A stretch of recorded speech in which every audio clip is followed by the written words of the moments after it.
What's up, everybody? All right, guys, I'm going to drop down in the basement for a minute because we got a TV going. I don't want him getting a strike. I'll catch you in a bit. Yep. So looks like we got Sarge in the house, Rocky. Hey, Randy, how you doing?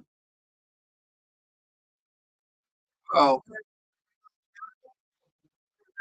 I forgot to get my YouTube side muted there. I got it done now. So how's everybody doing tonight? I'm tired. I've been out here working quite a bit. I've already got 2 of the baskets already all done. Been working on a third one. Um, been working more on the birdhouse, and that's about it. Got links already sent out to everybody. I don't know who wants else to come up, but I got nobody besides Crystal. She's sitting down in the basement, just waiting on my mom to go to bed and everything. That way, don't get a strike and everything.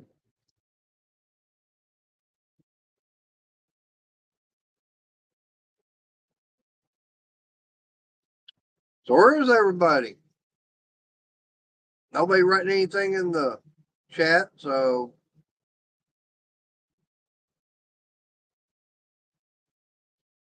but yeah, I got doing something different on the birdhouse right now.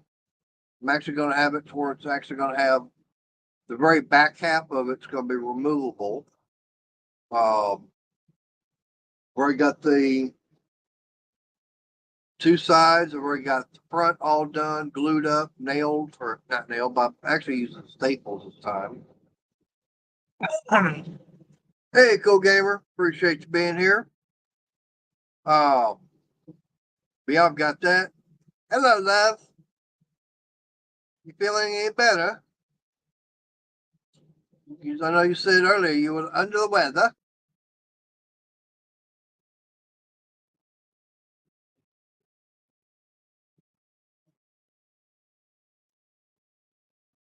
Oh,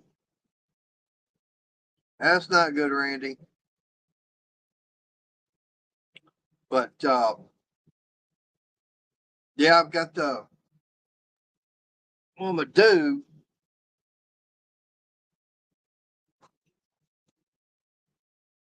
Bring it over and show y'all.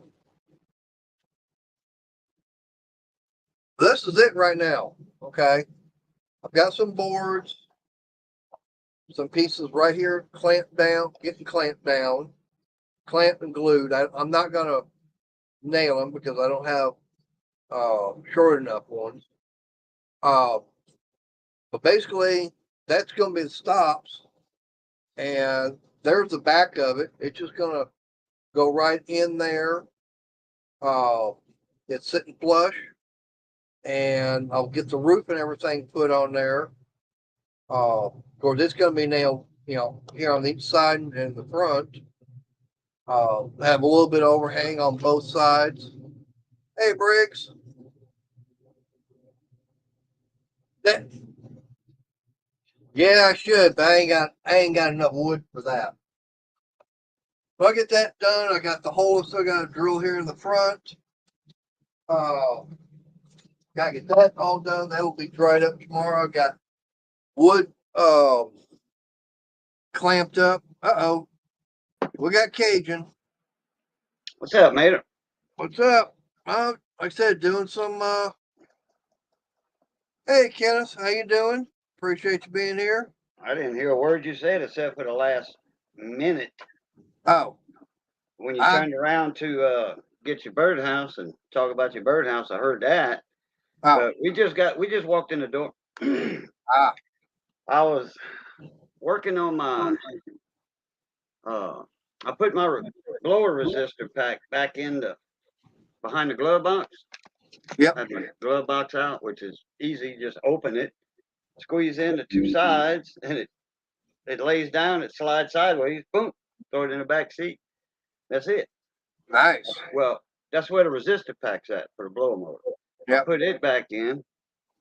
Then the Jeep didn't want to start. I mean, it did, but Good thing I was in the driver's seat because I wouldn't have got another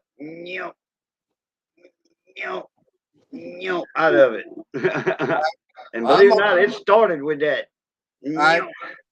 Oh, we got the other Cajun in here, the one that's on the road.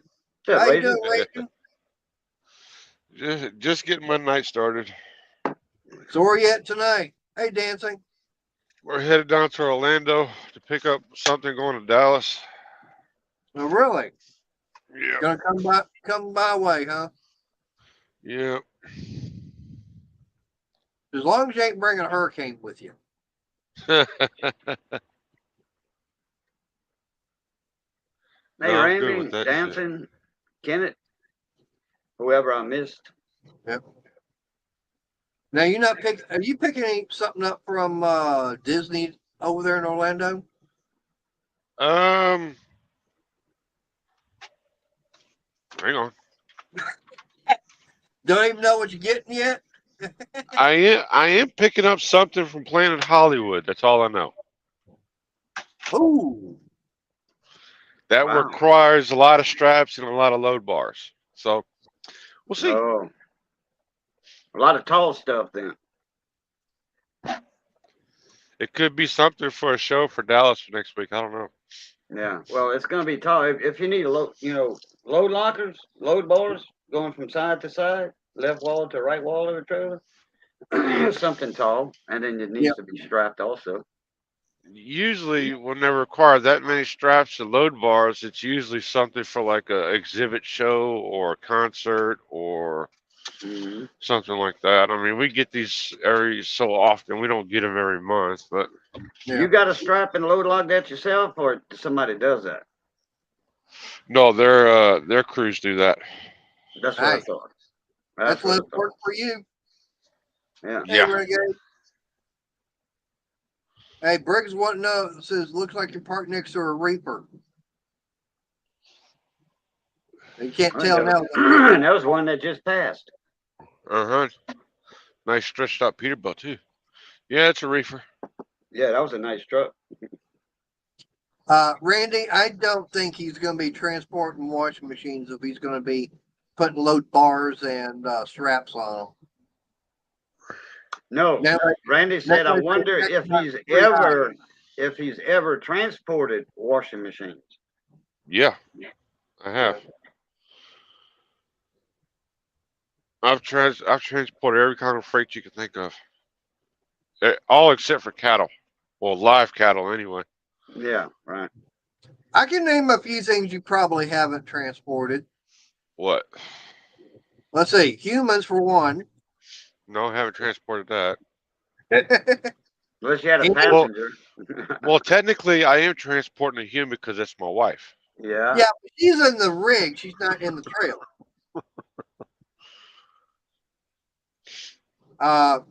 Let's see. What was that from? Hey, Rocky. Black Dog. They were transporting all them toilets and everything, but they had the those cordless hole punchers mixed in too. I transported those. Oh, some toilets. Toilets and the other commodity. I've transported that. I've transported 1.1. Put it that way. Damn. Well, I know you haven't transported any of the illegal stuff yet. Mm-mm. So when I finished with my resistor pack, put the glove box back on, I went to start the Jeep because Missy said the battery was low and it was running funny. If the battery's low, it's not going to idle. It's going to miss and then die. So I ran the Jeep for about 20 minutes at about 2,000 RPMs, between 225 and 2. Got a little charge in the battery, and when she got out the tub, I said, "Look, let's go for a ride." She said, "Where?" I said, "We're going in the country, in the Compine, and turn around and come back, and I got to stop at the dollar store." So we was going to go to the east side of town, but she wanted to go to the west side to go to Dollar Tree, and I'm like, "That's even better." Because It might have been You my see what- third time in my whole life ever going into the Dollar Tree. Oh man, my damn camera. Hey, And Ray, you see what? so- Ray, Yep. boy. So I went Dollar Tree and I asked the girl where the funnels were. And I said, like kitchen funnels, you know? So she was like, oh, kitchen's right there. I'm like, okay. I didn't see no funnels, but I spotted a turkey baster. But I ran the whole store looking for automotive for the funnels. I didn't see none, but I was looking fast because Missy was waiting outside. Then I spotted my great niece in there. She was going to work. Didn't even hardly recognize her. She's full of tattoos on her arms and stuff. I'm like, who's your mama? Lisa? She said, yeah. I'm like, okay. And then I said, then she was looking at me like, I don't know you. And then she said, I told her, I says, Aunt Missy said you got a few tattoos. And she says, oh, Uncle Boo. I'm like, yeah, okay. Boudreaux. I'm like, now you recognize me. She said, yeah, I ain't seen you in forever. hey, Backwood. You doing? So I needed a funnel so I got this instead. My acetone. I could suck it out with this, and it's probably just the right amount, and put it into these little small bottles, plastic bottles, like that big around, with a needle on top. And it's you can do one drop at a time. I use that for flux, acetone, and alcohol, 99% alcohol for the circuit board. So this is even better than a funnel. That way I'm for sure not going to Yeah, put two. overfill it. And then I Yeah. got a mess on the table. But, and I use that for my fluid. Zippo fluid. This. I still got some in my naphtha alcohol. I still got about that much in that can.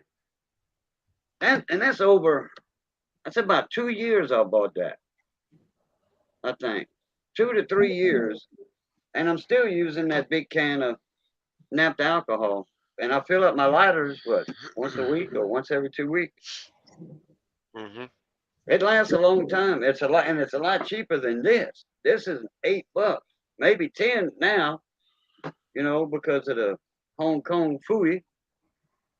And I paid $10 for the whole big can of naphtha alcohol. And I can get, I don't know, 5 of these, I think. I figured it out already. I saved $40.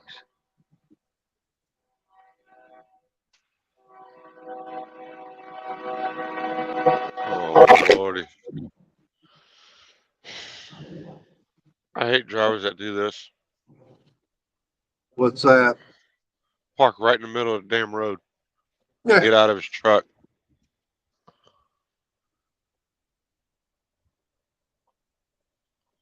Come on, man. I gotta go. Get your oversized butt out of the way. That train was hitting it, boy.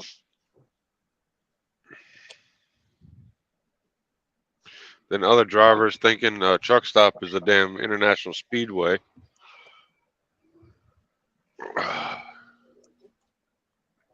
My chat popped out here, so I know who's in here. Other things down here real quick.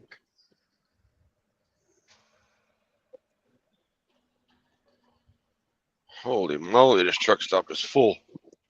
Hey, Missy.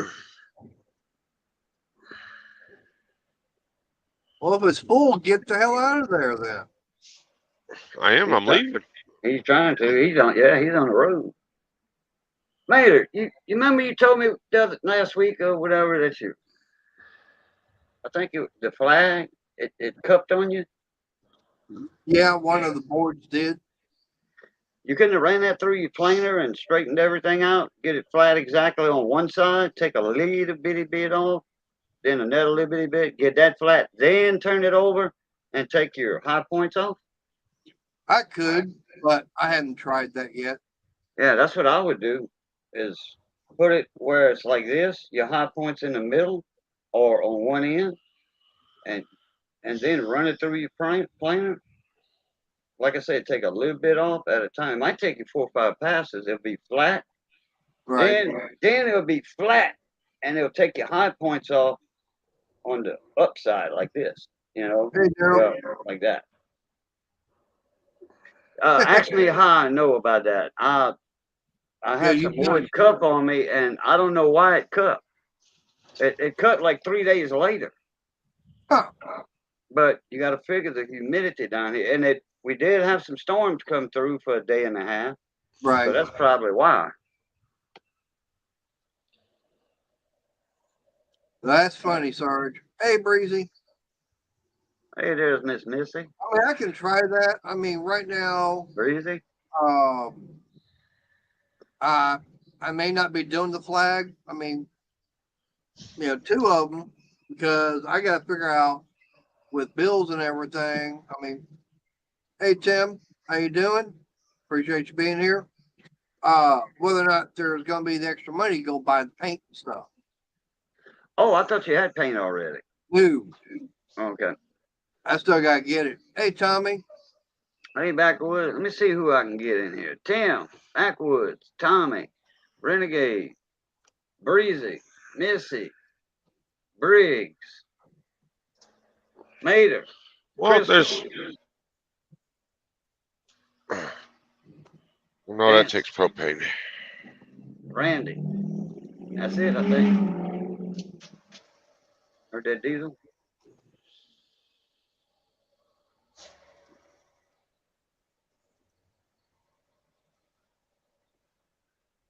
I was going to say you could take and burn a flag into the board, but or burn the shape of a flag into a board, but that takes propane. Yeah. I mean, this one here. Now This you can one do here a wood burning soldering iron with a wood burning tip. Yeah, but Yeah. I mean, you can see how flat this one is. Oh, that's dead flat there, yeah. But this is the one I'm talking about. Oh yeah, just turn that over. Yeah, you can. It'll be a little thinner, but you can get that out easy. I tried that, I think, but I don't know. I mean, I could try it again. Because that right there is already pretty thin as it is. That right there is 5/8. about half an inch. Well, what you take and do, you heat that Yeah. you heat that board up, and you take some clamps and clamp it down, and let it reform. Let it reform flat. There was a reason it cut, and he said that the boards wasn't exactly flat when he ran it through the joiner, so the edges were beveled a little bit. They were flat. Trust me, They were. flat. That's the only reason I would call that is the joint, because you said you passed them through the joiner. Yeah, I passed them through the joiner, but before I did that, I ran through the table saw. Something caused a beveled edge on them. Well, like I said, first thing I did was I ran them through the table saw. Got that one edge all flat and everything. Then I went the other way. That way I had, the 2 edges all good and flat. Well, flags are always different kind of shapes and stuff. I mean, you can still make a flag out of it, and it still be pretty decent. Yeah, well, that one, the plan is to make it into the Confederate battle flag. Uh-huh. But this other one, that's going to be the Texas flag. Is it going to be cut out in the shape of Texas or just painted on there? Painted. Okay. All right. See, Raging thought you were going to cut it out with a jigsaw. No. And I thought you were going to do the same thing too. No, I said I'm going to paint it's going to be painted the Texas flag. Yeah. Mm-hmm. But you can still cut it out in the shape of Texas and paint it with the Lone Star on it, you know? I'd have to make it bigger than that. I mean, definitely, that ain't big enough. Oh, that's big enough to cut out in the shape of a flag. Not Texas in flag. Texas, it ain't. It ain't got to be 2 foot wide by 2 foot tall. You can scale that flag down. Okay, I'm talking about the state. Okay. Okay, I can't cut the state shape out of that board. Okay, but I will be able to paint it the Texas flag.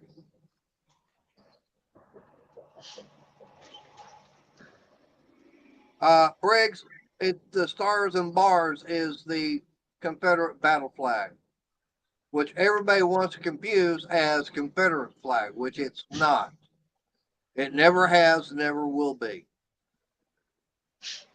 And that's the same one that they had up on the General Lee from Dukes of Hazzard. That's the Confederate battle flag.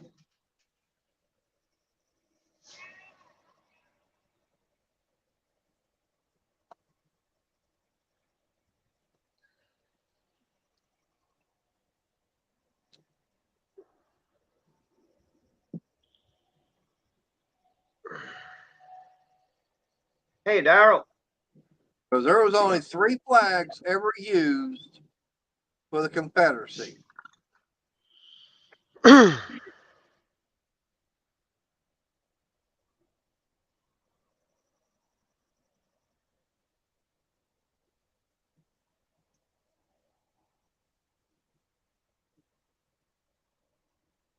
Hey, Sarge.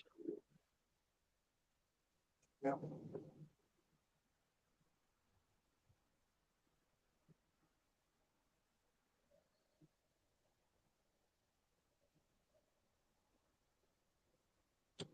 Let's see if I can actually.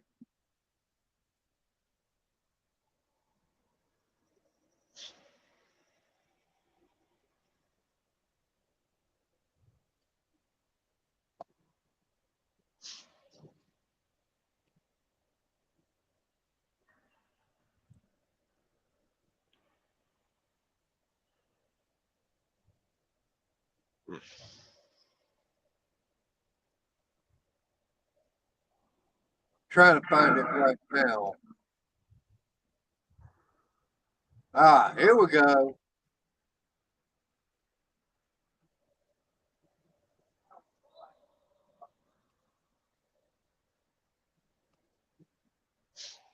Damn, it was just daylight 5 minutes ago for raging, and now it's dark.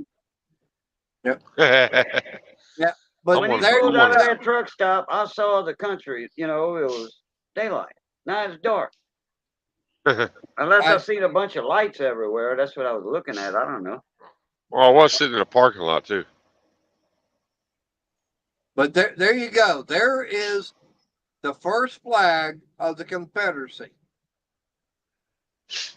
Okay, that's the actual first one ever. Okay, so we got that one. You got this one, first flag, stars and bars. This one. I wonder what the 3 bars stand for. The first 3 states to secede. I'm trying to find on here.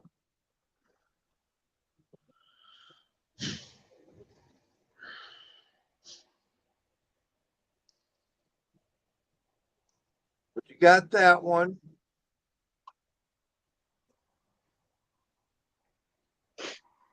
Now you got this one. Now you've got this part on the white background.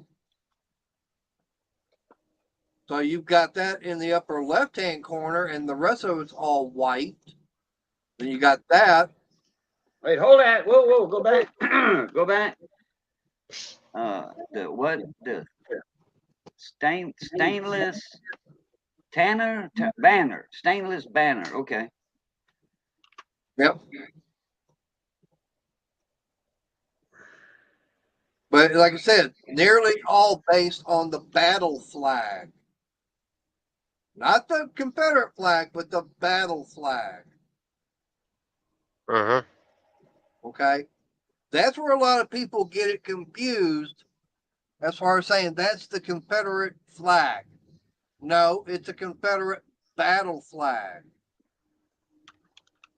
And the main reason on that is because that right there, because during that time, it looked so much like the American flag. That was confused. Right. You see the top left flag, it's got less stores. The middle one's got more stores. I guess there's more states joined the Southern Union.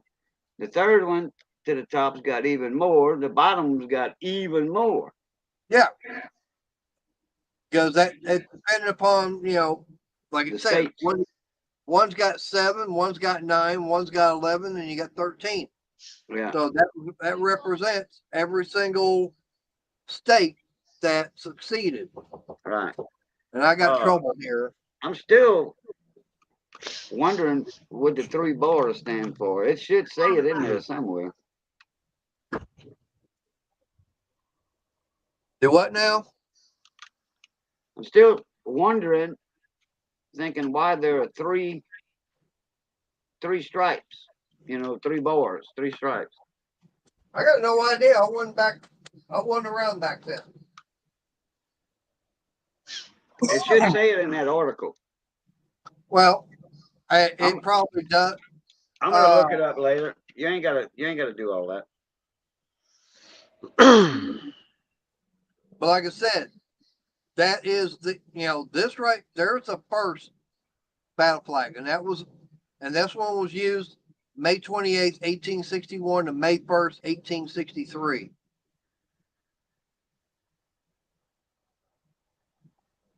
And then, like I said, you've got the second flag, which is the battle flag on a white background. But it says second national flag right there. And then you got the third one, which is that one there.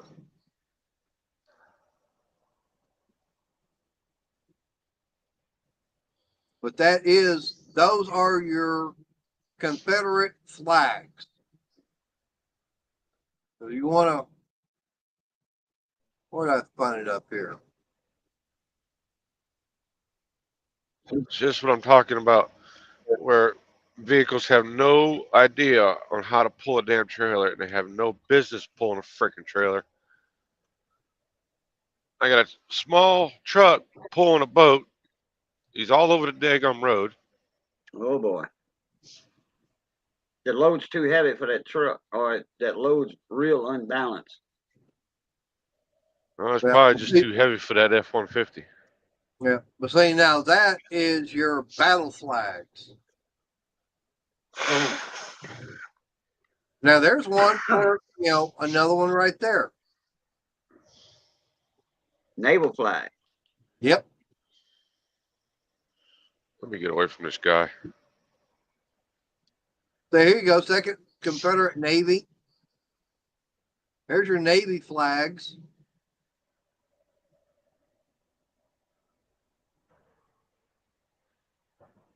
But yeah.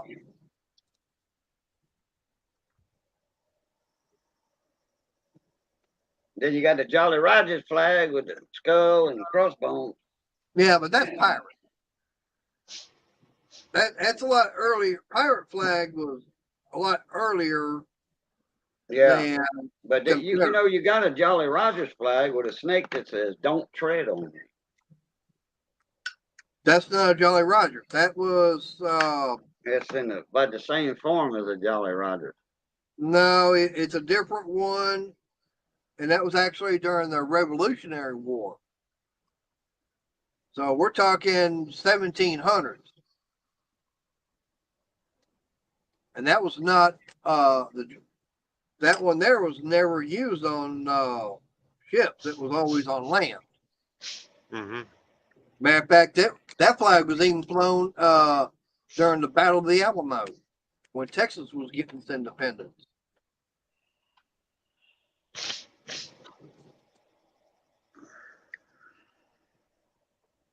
I think that's the main reason why it's got the snake is because Mexico's got one on their flag. Yeah, but there's that on Mexico's flag. It's on the back of their coinage too, Right. and there's a big story behind that. There's a big story behind that snake on the back of the coin Yeah. and on the flag. Like, but like, you know, Sarge saying, you know, the Gadsden flag. That's the name of it. The Gads, yeah, okay. Gadsden, Alabama. No, it. If That was if a joke. Yeah. if information serves me correctly, that certain flag that you're talking about with the snake on it says "Don't tread on me." That's an Right. army. That's an army flag. I knew it had something to do with the service. Yeah. And I was kind of leaning toward the Navy or the Marines or something because Navy and Marines are in cahoots together. You know, Marines, you know, water, Marines. Yeah. Yeah.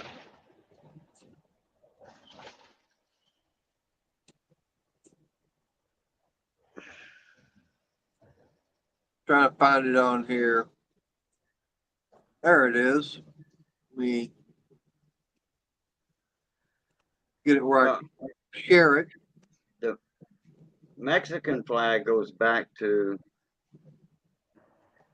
yeah, but it seems to me like I saw, there's the Gadsden flag. It seems to me like I saw,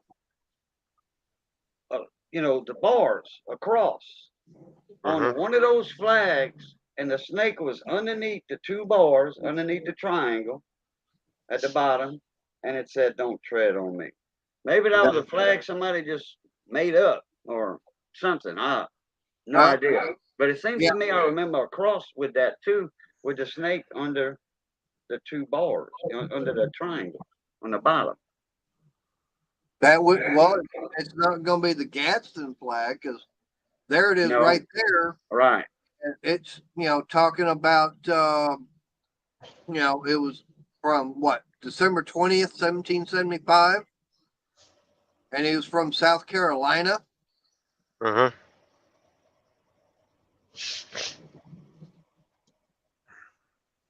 Does it say the Pacific MOS on that flag subscription? The USS Alfred Navy ship. Yep. Why are y'all going so God? Pick it slow, man. Take your BMW off the interstate if you're gonna do 45 miles an hour. Just run them over. No.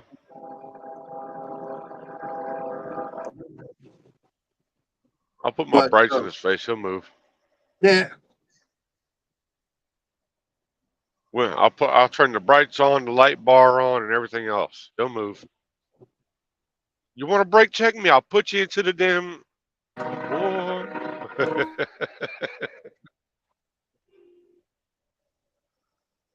Hey, you ought to turn the camera the other way. That way we can see him getting crunched.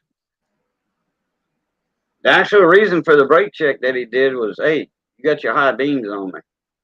No, I ain't got my high beams on yet. Oh, you don't? Oh, okay. No. Well, he thinks you do. Because we learned that. I mean, I knew that before I went to driver's ed and PE. We had driver's ed in our PE class. And I already had my license then. The only reason I went is because it lowered, you completed the course in school, it lowered your insurance by 15%. No, the Yep. reason for the brake check, he's trying to get rich off of a trucker's expense. Yeah, I know that brake check you're talking about. But when somebody's following you and they got their high beams on, you hit your brake lights just for like 2 seconds, and that lets the driver know, if the driver knows about that. Hang on, it's Because getting ready to there's get loud. actually a law, you have to know that in the test. That means, hey, guy in the back of me with your brights on, turn your brights off. Raging, you trying to be like a certain guy up in Chicago, blowing the horn. Uh-uh. Watch what I do.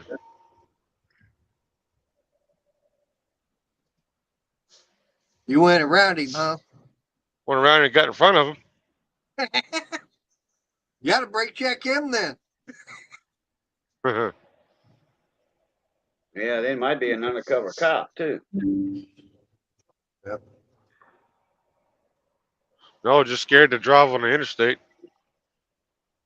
What's the speed limit? 70? 70 right now. And how fast? You said they were on doing what? 45? Yep. Damn, they get pulled over and give them a ticket for impeding the flow of traffic going that damn slow on the highway. Yeah. This is Georgia. Thought you were in Orlando. I'm on my way to Orlando. Ah, so you in Georgia, huh? Georgia. Georgia on my mind. So what part?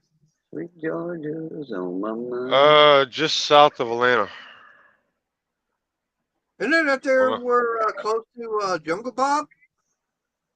I don't know.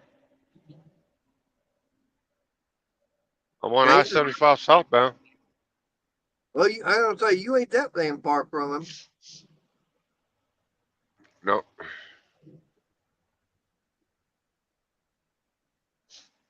Hey, you're gonna be going heading down to Orlando. You'll be going I don't know how close to Jacksonville you'll be, but that's over there where Renegade's at.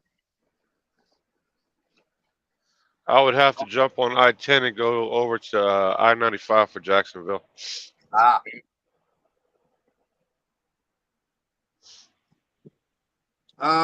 Tommy, I'm not sure. That could be. What's that? I was saying the Marines were set up to protect sailing ships from pirates. The term leatherneck refers to the leather worn around their neck to protect them from sword attack. Uh-huh. I never looked in on that.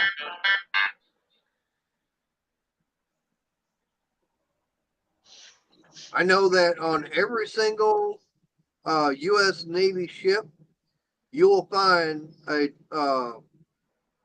some Marines that are stationed on the ship, no matter yeah. what it is. Oh yeah.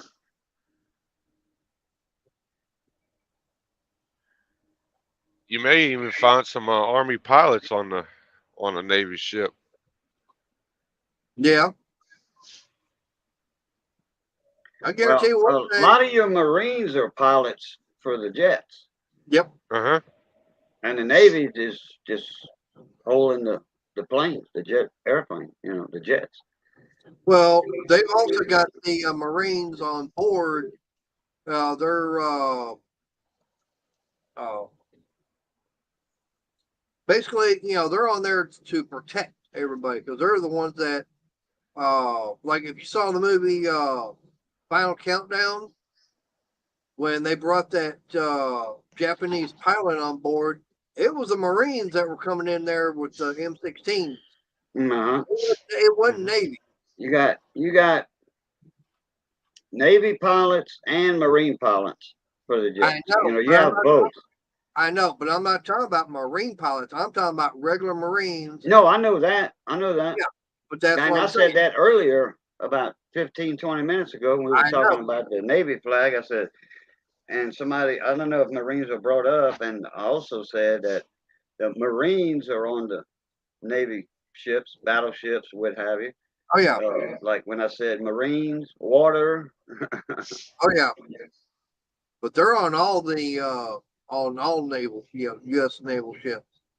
It don't matter if it's an aircraft carrier, it could be a destroyer, it could be a frigate. It don't matter what class of ship it is, because I guarantee you one thing: you ain't gonna find no aircraft floating off or flying off of a destroyer. Scott, you just got kicked out of a flat Earth panel for that. Yeah, Tommy. They also protect that U.S. Embassy. Yep. Yeah.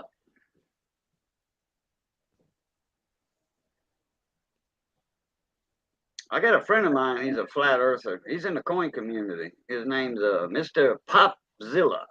He's kind of got this dancing skeleton looks like kind of a guy in a skeleton suit, you know, Right. and that skeleton's in a certain position. It looks like he's dancing. That's his avatar. I've been knowing him for quite some time. He never brings it up in the in the panels or nothing like that. He'll go live himself and bring Flat Earth up. He won't do it in nobody else's stream. Huh. Unless you ask him about it. Oh. Well, looks like this battery charged up again. Which one? Your sander? No, for the air compressor. Mm. Oh, Yeah. It finally, with everything I've been doing, it finally said, I gotta be charged up.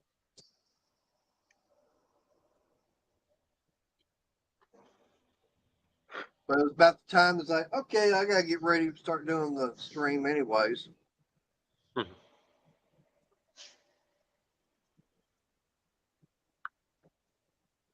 So Rachel, when you gonna be in Dallas?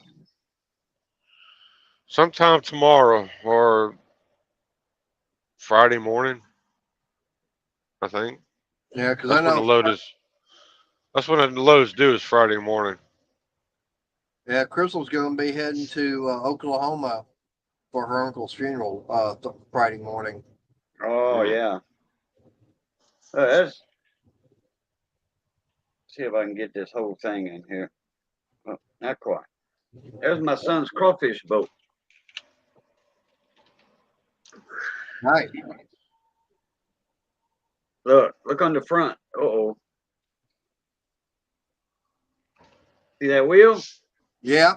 It pulls itself in the crawfish ponds. All right. And Well, y'all hang on to everything. I'll be right back. all right. And that's a crawfish pond. And part of the marsh right there, actually. It's a crawfish pond, though. No, that's a crawfish pond.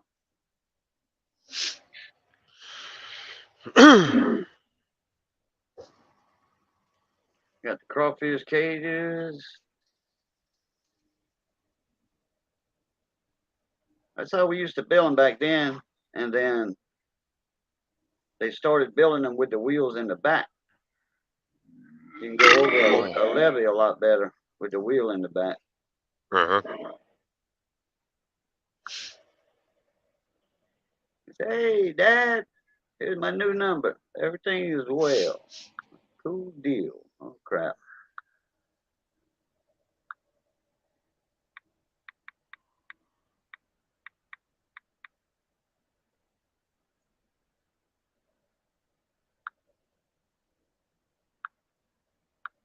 He's going to have to bring a sack of crawfish over. Yeah, I'm not gonna get to do my crawfish on Friday How come? because I'm not gonna be home. Ah, So we'll do it whenever we get home. well, I got plenty of places around here that have crawfish. I see it all the time on Facebook. They're always advertising, and it's like, damn, I'd like to go to one of those. Matter of fact, they got one over in Waxahachie. Oh, a restaurant? Yep. Oh, yeah, okay. Thought you was talking about people selling them. No, I got a restaurant over there where you can get all the crawfish. Mhm. Choose them, bud. It just about pays to buy them already boiled. Because by the time you buy a whole sack, and if you empty on propane, you got to buy propane, but it still costs you about, I don't know, about $7 or $8 in propane to have a boil, depending on how many you're boiling. All right, I'm having this. And by the time you buy the potatoes, the corn, all what you want to put in it to boil, sausage. Some people use sausage and all that too. We don't. We just use potatoes, corn, onions, mushrooms, and garlic. Basic. Onions go in whole. Garlic heads go in whole. Oh, lemons, you squeeze them, then you throw the lemon in there, get all that juice out first, or half of it out, then throw the whole half a lemon in there. Uh-huh. By the time you do that, all the trouble and the mess you got, it pays to go and get it for $4 a pound already boiled. Yep. Yeah, but you're missing the point of a crawfish boil though. Yeah, but I'm talking It's about just for 2 people. yeah. If you have a boil and you got friends over and all, well, that's a different story. Yeah. If We you got have about 10 3. 15 people over, you go get Oh, it yeah. all raw and boil it on up. But if You it's got just 10 like, or 15 people, you better have at least 2 sacks. yeah, but say it was us on the panel there. I'm going to Yeah. go to the store, get about 15 pounds of already done crawfish. And I'll come home, and while I'm out getting that, he's going to be making sure that the stock and everything is going. So when I get Stock? back, all I have The what water, you boil, the boil. the hot water, yeah. Yeah, I call that anytime. For me, the way I was raised, anytime you start hot water and you start adding seasonings and stuff to it, gumbo, jambalaya, crawfish boils, shrimp boils, all that, I was taught that is a stock. Oh, well, we don't call crawfish water. We don't call that stock because it gets thrown away when you finish boiling. Yeah, Well, but you can throw it away, but you don't have to. I mean, you can refreeze that mm-hmm, and then use it on your next. Just leave it in the freezer for your next boil. Yep. And by the time you shut that pot off, you want to bring the water back down to range. You can put that popsicle in that water, and it'll cool it down a little bit faster to keep It'll Yeah. help keep seasoning those crawfish. Yeah. Yeah, but I don't have that's room what we called it, to a stock. freeze 15 gallons of crawfish. I mean, water. One of those big, like 150-gallon up chest freezers. And my dad used to literally he had small plastic totes, the shoebox totes they have out now. And he would wrap those in saran wrap and put them in there to freeze after they were down to room temp. See, if I'm gonna do a crawfish boil, I'm going to do a crawfish boil. If I'm doing it at home, I'm doing at least 100 pounds. Better have enough people to eat that, or unless you want to break the tails and then freeze the tails, with the shell Yeah, on. I'll freeze. I'll take the tail off and freeze them. I mean, you can That's do what it we either do. way. We break that's what we call breaking the tails. We break the tails, put those in Ziploc bags. No water in the bags, just the tails. Yeah. Throw that in the freezer. We got a deep freezer here. Chest type. Yeah. Not an upright, but a chest type. Yeah. It's not that wide. It's one of the smaller ones. But anyway, and then we'll take out a gallon bag when we want to make an etouffee. Mm-hmm. And a gallon of tail meat, that's a lot for etouffee or gravy. Tommy was correct about the leatherneck. It was U.S. and British soldiers were issued one black strip of leather with clasp so that when they did sentry duty, they weren't killed by mutineers. Nice. Yeet. I'm not up on panel. I can go in and look this stuff up. Like I said, that's something I was like, didn't know. Yeah. And Boo, I did see that Gadsden flag. It was the Confederate battle flag with a fully fleshed out, colored snake that was right in the middle of the stars and bars. Yeah. Yeah. I saw a Mater picture showed that a while ago. Mater showed the snake? Yeah. He showed all Okay. that. I guess I was cleaning up. But yeah, I saw that and I like, okay. One of the questions that's the flag of the first flag flown on the USS Alfred, and it's the South Carolina or a guy in South Carolina made it. Yeah, when I was looking it up, it gives you 2 or 3 sites to look at. Then it gives you a list of 4 or 5 questions. first question was, is the Gadsden flag racist? I was like, what? What? With a snake? Yeah, just the plain snake flag that says "Don't tread on me." Is that a racist flag? The Equal Opportunity something commission. I forgot exactly what it is, but the EOCC. They said no. Hmm. So if I wanted to take that flag and paint it over the back of the truck, and somebody said it was racist, I was like, nope. And you go look up by the EOC. Hmm. So, yeah. I'll be damned. And Tommy, I want to go to Germany. My kids are 1/4 Germany.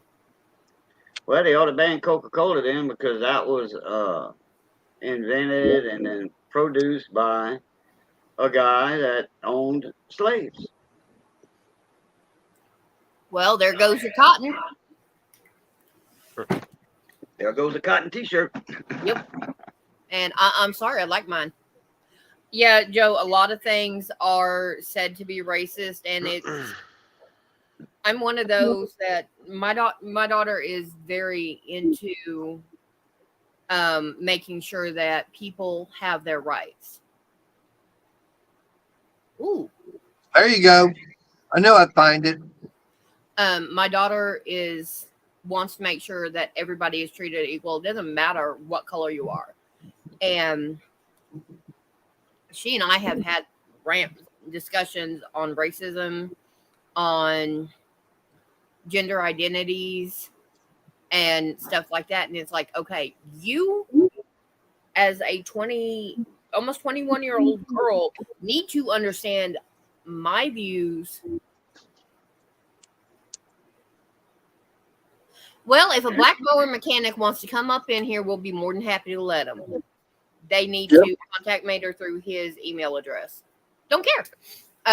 But she and I said, you have to understand where I come from because of 1, my age, 2, where and how I was raised, and 3, there are just some things I'm too old to step out of that. I'm not going to mess with it. But now, if you're being an idiot, I'm going to treat you like an idiot. there you go, Raging. There you go. There's some. It's called Cajun, the Texas Cajun, and right up at 35. Nah, I'm good. So if you want some crawfish, they got it. Oh, I'm sure I can find it if I wanted it. I may stop at Mama Carol's Friday and get some catfish. They got crawfish. There's a rest area. There's a rest area as you come across 20 going into Texas that actually serves crawfish and seafood year round. Well, not crawfish year round, but they serve seafood year round. Yep. And it's pretty doggone good. No, my dad and my uncle used to meet at a restaurant in Chickasha, and there's one night a week. Sorry, Renegade. Here, let's put Mater on drop your camera that way since you're eating.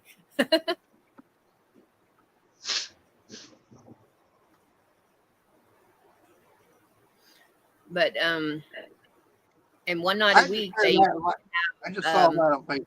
Okay. Oh, you can eat catfish. And dad loved going there.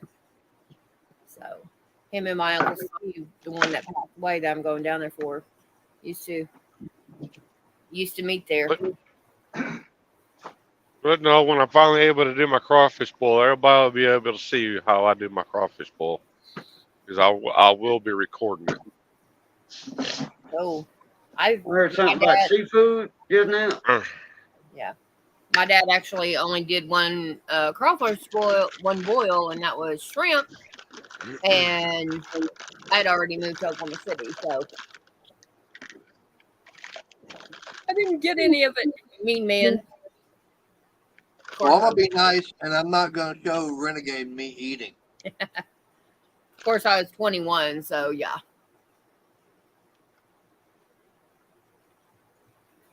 What I heard about seafood a while ago. You see it? Oh, hey, ask Raging. Talking about it.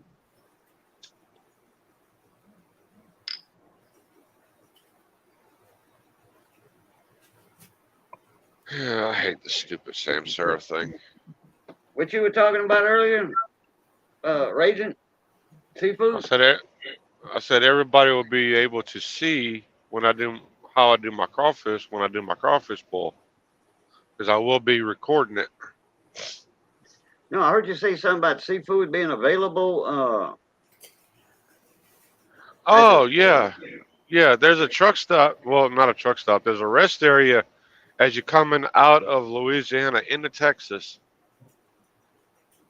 It's the very first rest area on I-20 coming into Texas that has a seafood restaurant in it or on it or whatever how you want to call it.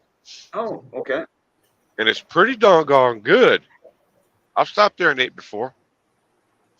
Okay. Like fried shrimp, fried oysters, stuff like that. Anything you want, basically. Okay. If they whatever they have on menu at that point in time. Oh, They okay. boil So they boil it's a full shrimp blown and restaurant, not just a little bitty trailer thing like set up at the rest area. oh, I mean it's yeah, it's pretty much a full blown restaurant, but Okay. it's got a trailer on it. But yeah, it's pretty doggone good. Okay. So And what? whenever crawfish is in season, they do have it on the menu. Okay. Gotcha. Of course, it's while supplies last for that certain day or certain week. Yeah. Right.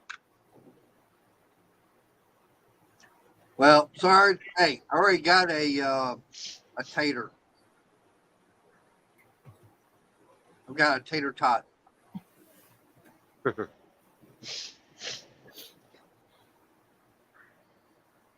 Got my Yep. ISO 99%.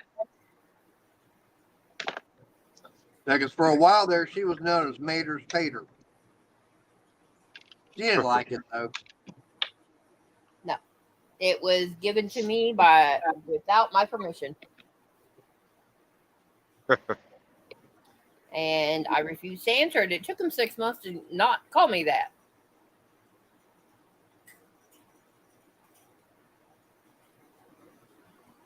Besides, if I'm Mater's Tater, then my son is a tater tot. And you see the size difference between me and him? Mm-mm.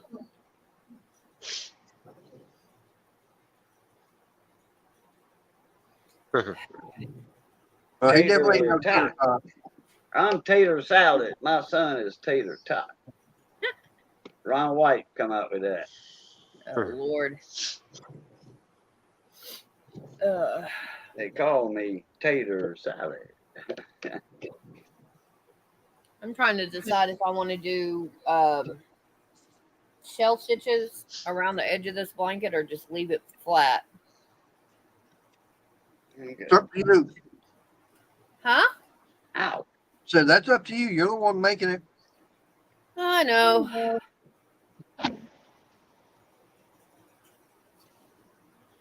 Yeah, but this wasn't the biker world. This was the yarn world Yeah. on YouTube.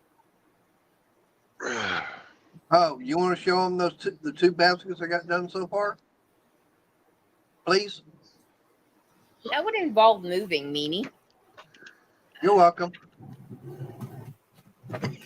And Hey, you need some exercise. really? Just like Oh. I need exercise. That was the Oh. wrong thing to say. Oh, I have a nice little end broadcast button here. You really want to do that again tonight? oh no, Mater, that you just put your foot in your mouth. I think Mater meant in Mater's self-defense, okay, in his defense, I think he meant that is you don't get up enough and walk around like me. I need to exercise, and I'm thin as a rail. I'm not thin as a rail, but I know, I Boo. do because I'm behind this freaking computer and circuit boards all day long, Yeah. and I don't get no exercise, But and I Boo- need it. Boo, are you going to tell Missy that she needs to get up and move? that she needs to stand up and walk? No, because she knows that already. Okay. It don't matter if she knows it already, but by you saying it, you're calling her fat. So he just did that. And now I'm right here. I'm on his channel running his stream. Missy's Hey, watching. You heard it the wrong way. And Missy's not big to start with. She's It don't matter. That's something you just don't say. It don't matter. It don't matter if you're toothpick thin and she's 500-600 pounds. You don't do that. But there's the 2 baskets I got completed already. Yeah, and it sits. I can get it without smashing my finger. you see the bottom. Well, here's the top because you can see they separate just a little bit. I want to see the. Okay, yeah, that's a good idea to put slats on the bottom instead of a solid piece. Oh yeah, because these are just meant to put a little bit of something light in, maybe about 5-6 pounds, Yeah. and carry around. And that's the same thing as far as what Hobby Lobby actually carries. Hobby Lobby, Michaels, Joann's, they sell them.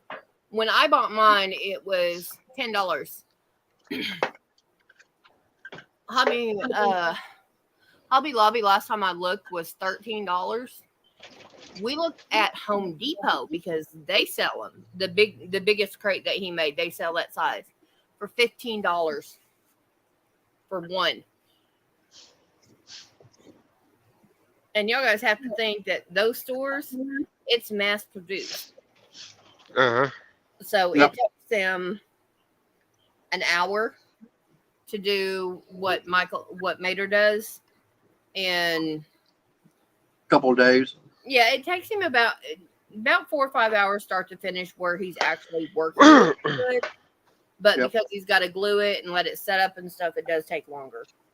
Yeah, that's the only thing right there is at the ends, the wood I use is not all solid.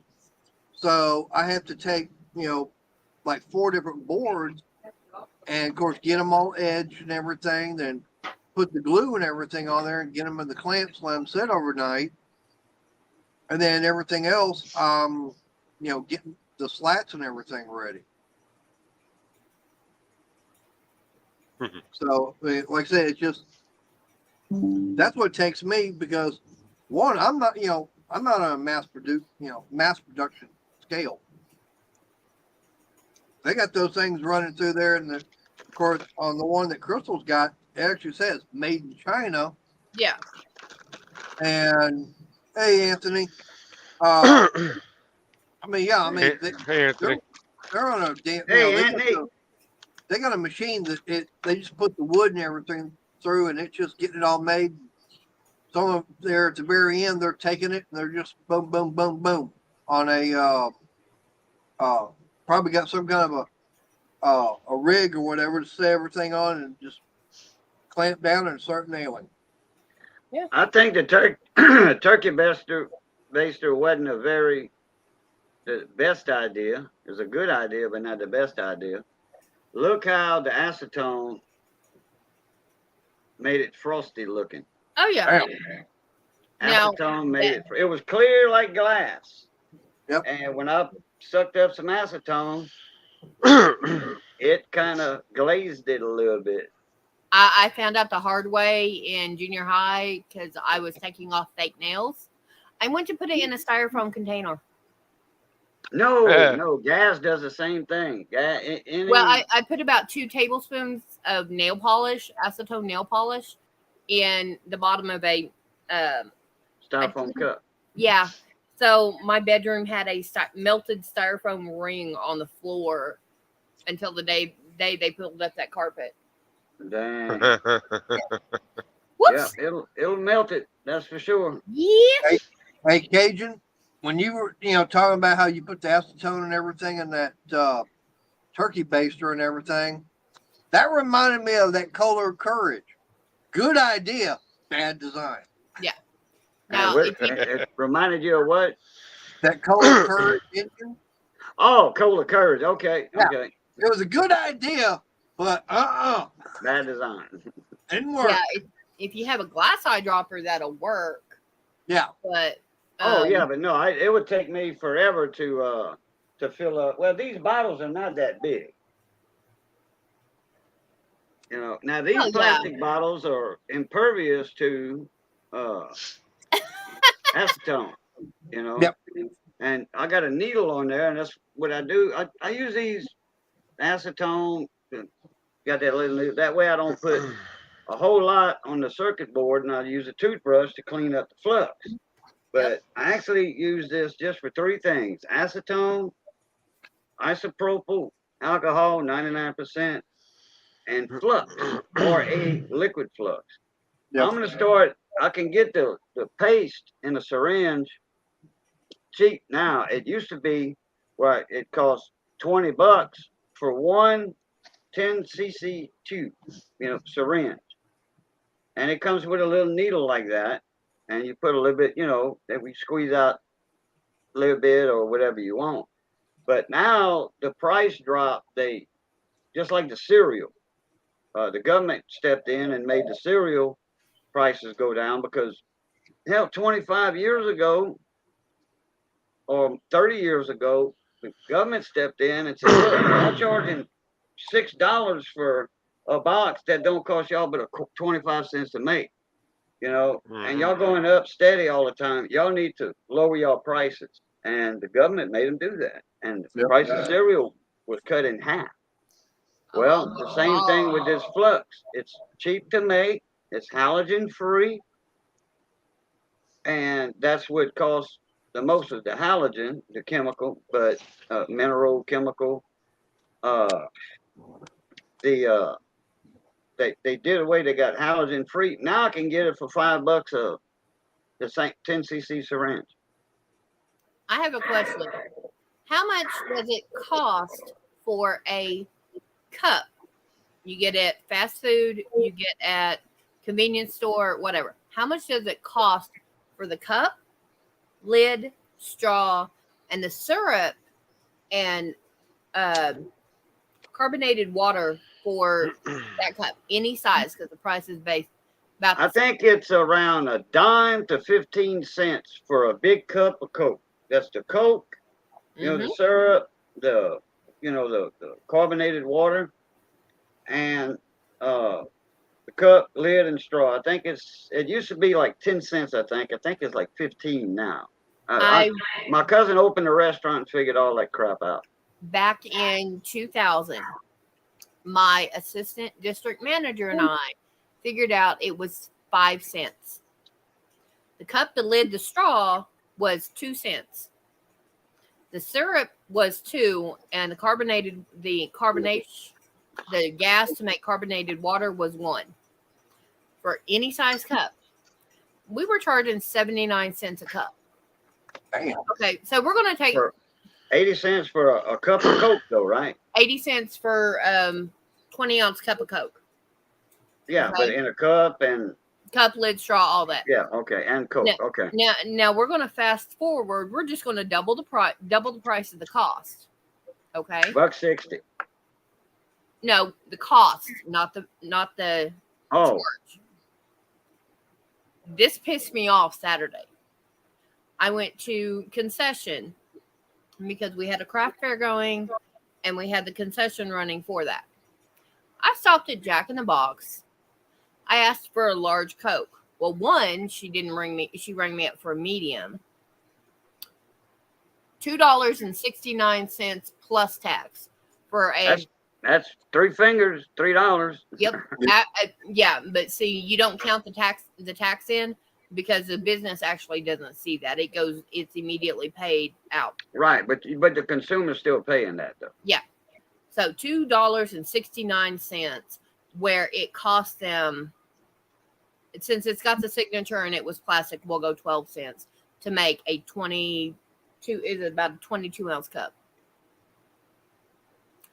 That is over 500% profit. Oh, more than that. Well, I said over. I don't know the exact amount. I know when my district manager and I figured out it was 312% profit with it costing 5 cents a cup. And I'm like, so how much y'all charging at concession for You get all of our drinks are except for the coffee and the chocolate come in either cans or a bottle of water. You're paying $1 for any drink we have on our menu, coffee and chocolate included. If you were doing a craft market and you're there as a vendor, one of the people that's selling there, order a coffee, order a chocolate. We'll give you a styrofoam cup with a big V on it. You refill that all day. But you're going to have to pay for the sodas and stuff because they're in their own. And See, when I stop at the Love's truck stop, all I have to do is bring my own cup in. I can get free refills all day long. yeah, Don't matter what size the cup is. yep. I could bring a 200-ounce cup in there and fill it up for free. I got a 64 ounce, and that's the biggest one I have. I did have a 32, but somebody kind of sort of permanently borrowed it. My 100-ounce cup that I was drinking out of kind of Okay. sprung a leak, so it went into the garbage. Hey, Wayne. Ooh, Hey, Wayne, a year older, but not any wiser. Maybe Budweiser. Well, Wayne. bon fit, Wayne. Bon fit. Mine's coming up, and I'm coming up with 2 weeks. mine is not till June. Mine's Friday. Happy early birthday! I will be on the bon road. fit to you. Yeah, happy early birthday. I'm gonna call you at 10 in the morning, wake you up, and holler, bon fit, and hang up. No, I wouldn't do that to you, Reason. Now, Now, what you- My one phone's on week. do not disturb, so you wouldn't disturb me anyway. No. But Call how me. many When I'm times asleep, have I- yeah. And in the 2 years I've had your phone number, how many times have I called you? Maybe a handful. Once. Once. And it was about 3 months ago. I forgot what it was about. I think you were in the hospital at that point in time. No, I think it was when you was going live or something. Yeah. I said, what time you going live? And you wasn't up yet. Oh yeah, no, No. you were up, but you just got up or something. And anyway, it was a short conversation. Yeah. No, not a lot of people have my phone number. Theo has it. You have it. I think Ed has it. Yeah, Ed I said he think- I called think- you up on that little short live you had from the pizza thing. hmm So yeah. I think Mater has it. I don't know if I got it or not. I might. I don't know. I got Crystal some was supposed to YouTube- give it to you. I got a When bunch of did I get a YouTubers. message to give it to him? I sent it to you on Instagram. Well over a couple months ago. I got a bunch of YouTubers' numbers on this phone that I hadn't transferred to the other phone yet. All in all, I think I got 50 or 60 phone numbers. YouTube. I don't see I've got it. That's like a 10-year collection. Nope, Very- it's not on there. Maybe it didn't send. I don't know. Well, the last time I talked to you on Instagram was March 2nd of last year. I've got Renegades. Yep. And very few people know my real name, so Yeah, I'm not going. I know it starts with the D, and we're going to leave it at that. yeah. Okay. Apparently, Instagram kicked me off your page, so I was not following you. Huh. Just went in and redid that, so we're good. That's probably why she never gave it to me. Well, I can still get messages, even though I'm not following him. He would send me a message request, and I just have to go in and look and see how many hidden requests I have. Yeah. Of course, now for me, I've got, my Instagram account, it's already got closed out. I don't have that anymore. Yeah, Mom. Tried it and just didn't have time really for it. Right. Between, doing the YouTube stuff and then Facebook and then work and everything else, it's like, I ain't got time to mess with any of this. Of course, in June, I'm going on vacation, so. Yeah, this is me today. Sorry, I'm busy working on my PhD. Can't. Project's half done. Oh, okay. I know I have Sandy's number. I I don't got have Mark, Sandy's, and his. Nope. I only have Sandy's. Right. Well, I've got Mark's. Yeah. Of course, I got Cajun. I don't have Ragins. I do have Renegades. I've got Ed's. I've got the Bear. Yeah, Den too. Yep. I've got his phone number. I got Yeah, money. we talked on I've the been phone. having monies for Yep, got monies. 5 years, not longer. Well, here's a very interesting topic for everybody. Uh-oh. What does everybody think of Stanley Black & Decker wasting billions of dollars on that factory in Fort Worth? What That's happened? BS. They're closing. They're closing it. Yeah. What? Yep. They haven't even got it fully operational. They decided, oh, we're going to close it. What? And they got another plant they're closing. That's Like, somewhere in South Carolina. Yep. And they're moving basically all their operations to some plant in Tennessee. They're getting rid of what? Like 325 jobs, but they're going to start 80 brand new ones in Tennessee. Gallatin, what? Tennessee, and somewhere else. There's 2 80 plants that are brand getting new workers. what? Plants? Jobs. 80 jobs or 80 plants? No. Jobs. They're getting rid of 325 jobs. Okay. And They're going to open up 80. They're going to open up 80 brand new positions at these other plants. Yep. Oh. Well, what's the reason for all that? Cost. Yep. Well, you can't make money if your plant's not operational and making tools to sell the tools. Well, I get. Yeah, they were supposed to. This plant Fort Worth was the one where they were supposed to be making hand tools and everything back here in the United States again. Right. And Craftsman too. Craftsman was supposed to have a plant in Texas, Fort Worth, Dallas, or whatever. Fort Worth. Okay.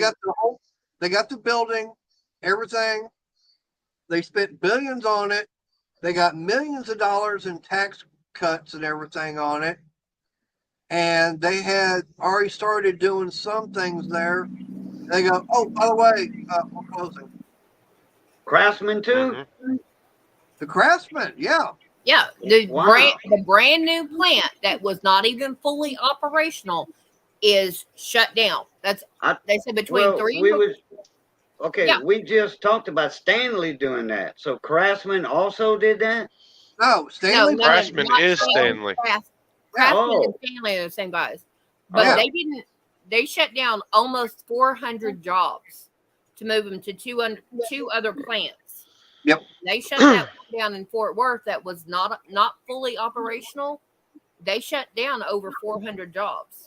So Yep. what they gonna do with the building and the property? Did they buy it? Yeah, I'm pretty sure they bought it. I don't know. I It'll don't probably know. go on a market for sale. Yeah. Yep. Man, now that's ridiculous. Yeah, and they're going to open less than 200 jobs at 2 other plants. It's from what Nana Tools was talking, like there's supposed to be 80 jobs total. Okay, I thought it was 80. at one plant. No, 80 total, and that's at Tennessee. I watched that video yesterday.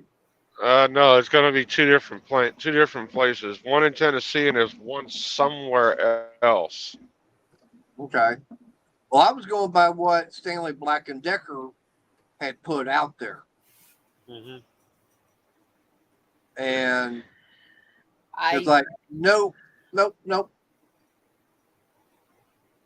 I can't believe that. I mean, to me, my comment, I got a good laugh out of it because when Jeff wound up putting the video out, I said, well, maybe Harbor Freight needs to buy the building and start making their own tools there. Yeah, they getting their tools out of China. Too cheap to do that. Hey, at least we'd have U.S. made Pittsburgh tools. Yeah. Hey, look. That, if Harbor Right Freight here. did that, that would be one of the best strategic moves they ever made. Yeah. This right here is a Pittsburgh, and they have the wheel on it right there. Yep. The little control wheel to open it up, what have you.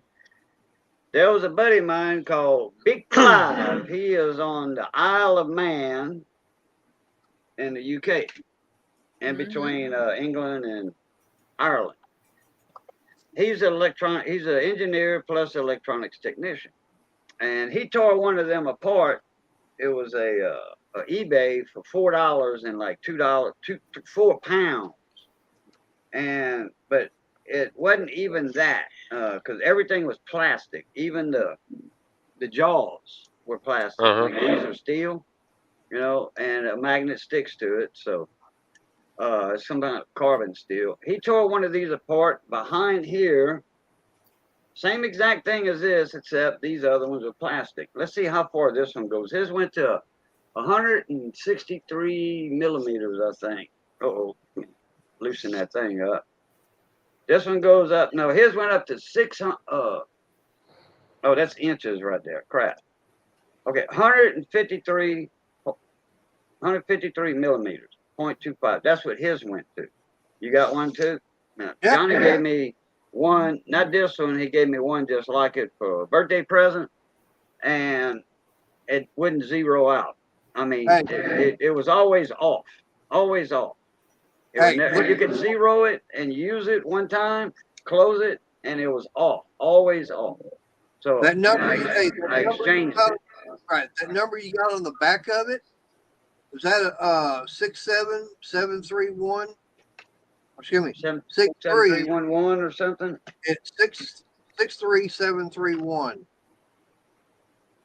No, mine's 63711. This is the bigger one. All right.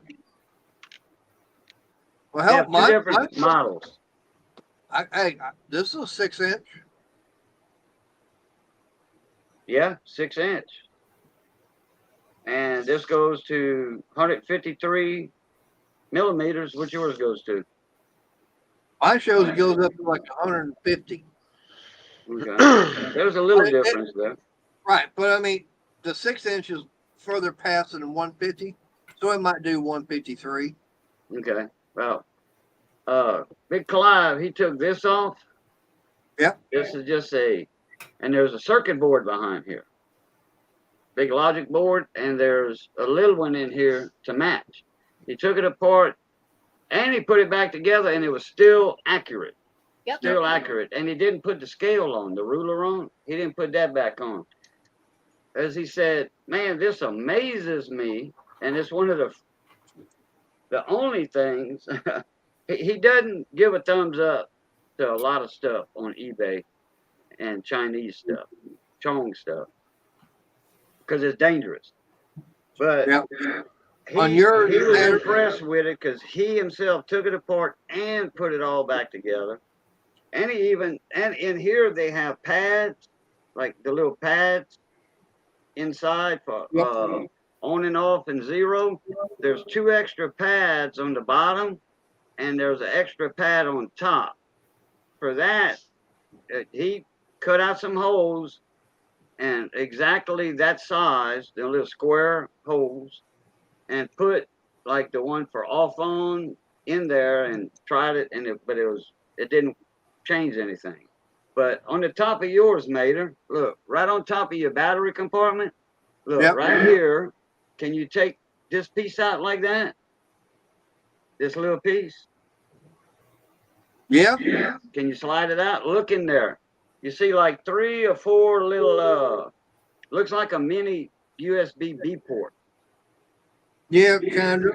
Okay, that's a USB port for, they have 4 little strips in there that make contact with whatever you put into it. That's to update the firmware in here to make it do more like the more expensive model or whatever. Has been plowing for and that's for all the extra pads inside of there. Uh-huh. But I knew I had that on top of mine. I just didn't know what it was for. I thought it was for like calibration or whatever. But I've seen it on Big Clive's video because I love his channel. He tells a lot of stuff apart that's real dangerous to the consumer, real dangerous, and fake stuff like that. Have y'all ever seen the ads, commercials for this little thing you put in your OBD port on your car? Mm-hmm. And this item's supposed to tell your computer and save gas and all that stuff. That way you can get gas for like pennies a gallon.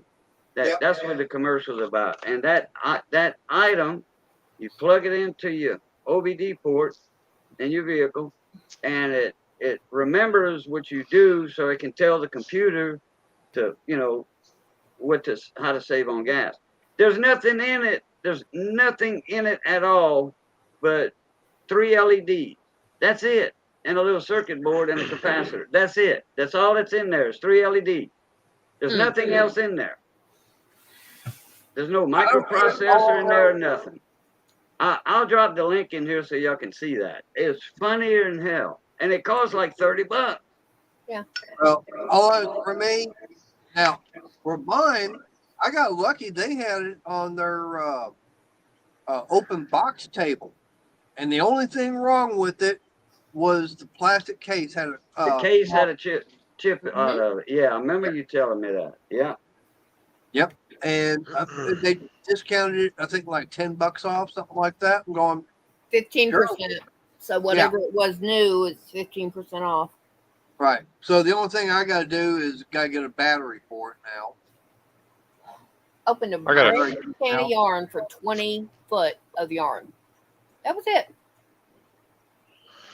I got a few of them. I bought one from a pawn shop, one of the top brand little dial meters, whatever you want to call it, damn things. Dial indicator. For like $40. And then the other one is from my father-in-law when he was a machinist or engineer or whatever you want to call him.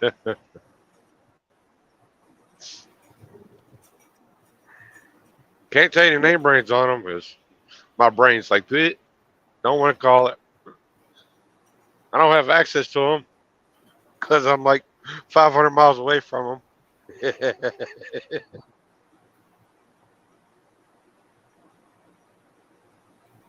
Now, one thing I was just looking at on here, I'm gonna bring it back up,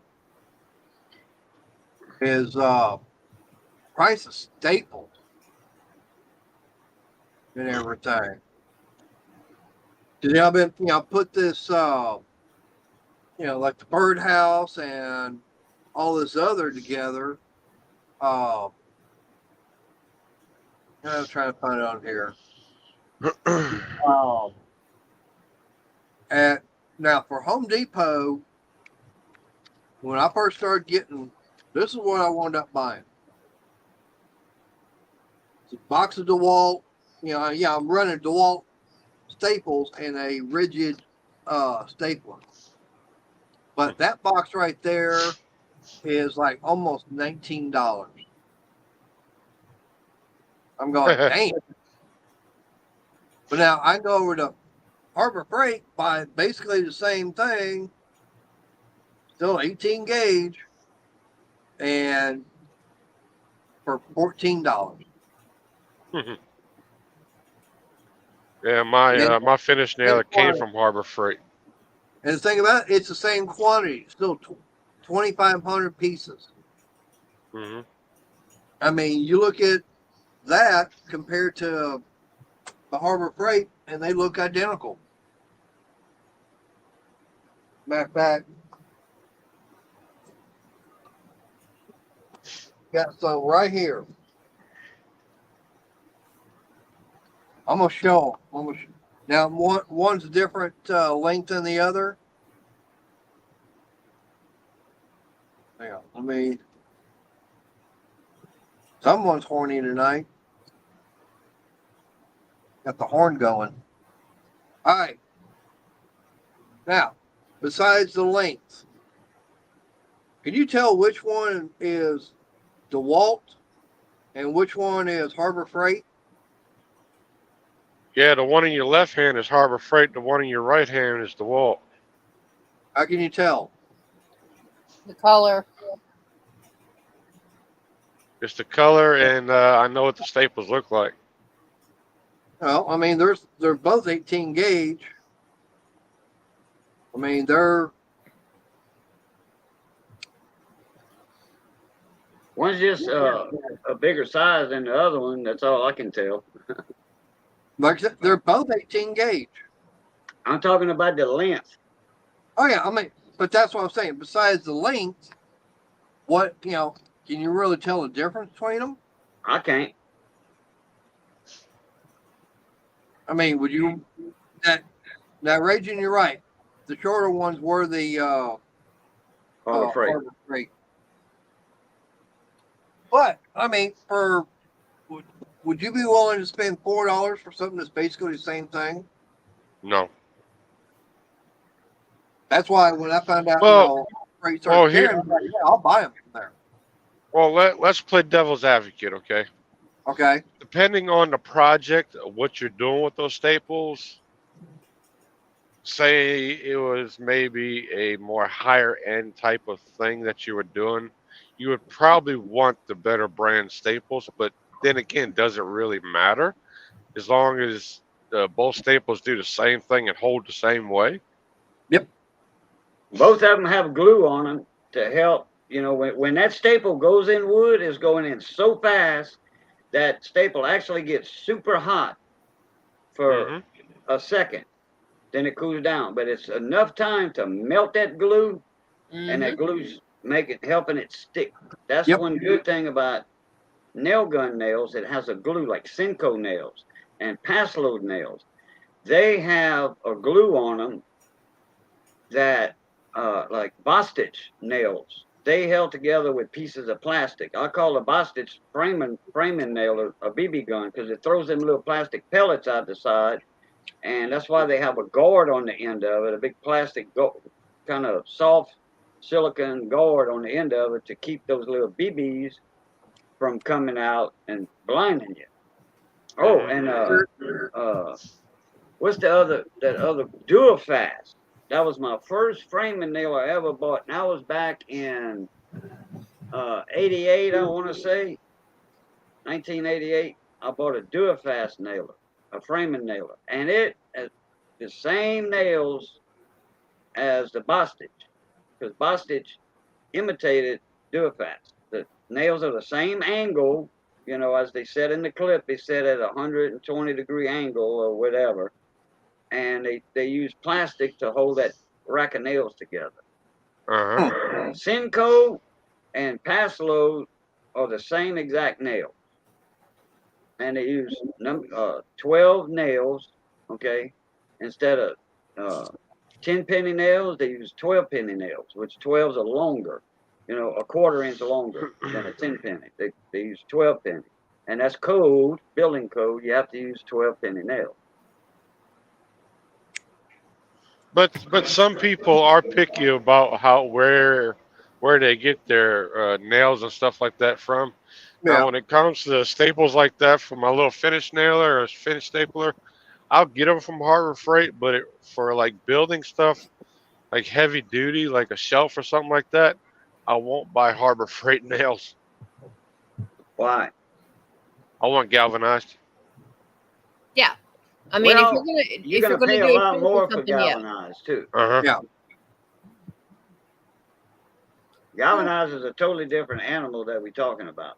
Yeah, Right. it's made for basically Outside. indoor, outdoor. Outside, yeah. Well, it's rated for outdoor use, but you can Right. do the indoor too. Right. What he has is for small projects. If you're I've gonna, got the I've got the Harbor Freight nails or staples.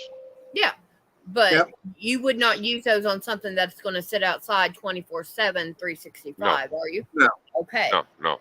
Now you might use it to tack it together and then go in behind it with galvanized if you don't have galvanized on hand. Hey, But Tarek, I didn't see you in there, buddy. for what Yeah. he's doing, like the birdhouse and the baskets and stuff, this is what's called functional decor. Right. Yeah, Okay. it's perfectly fine for it.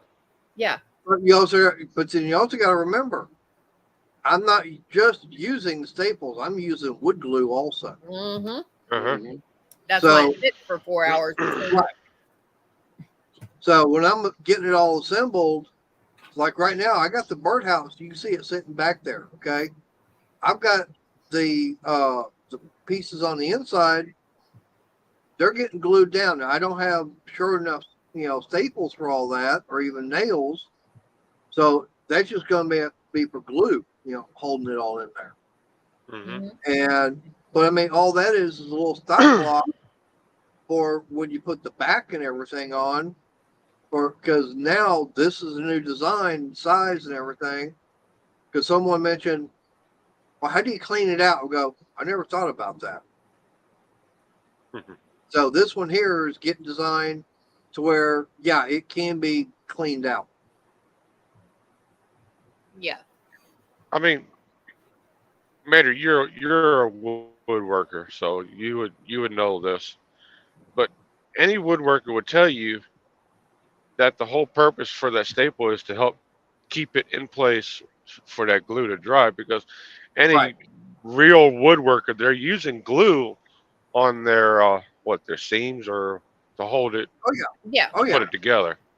Well, the staple or nail, brad nail, is in there as insurance.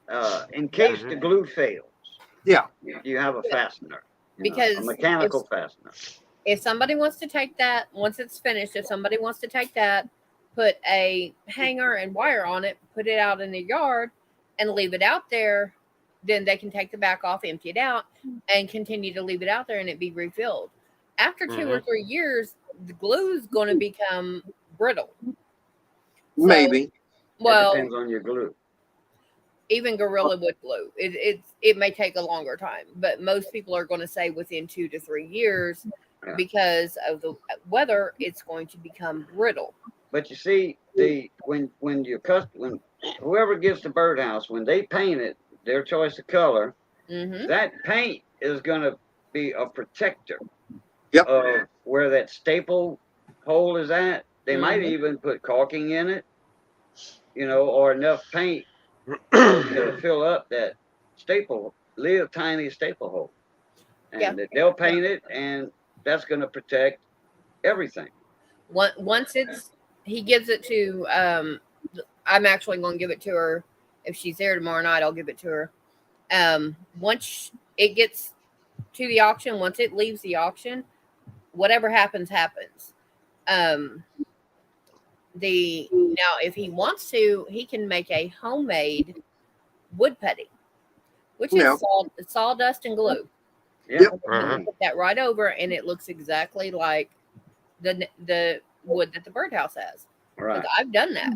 I've done that many times in my cabinet shop. Oh, yeah.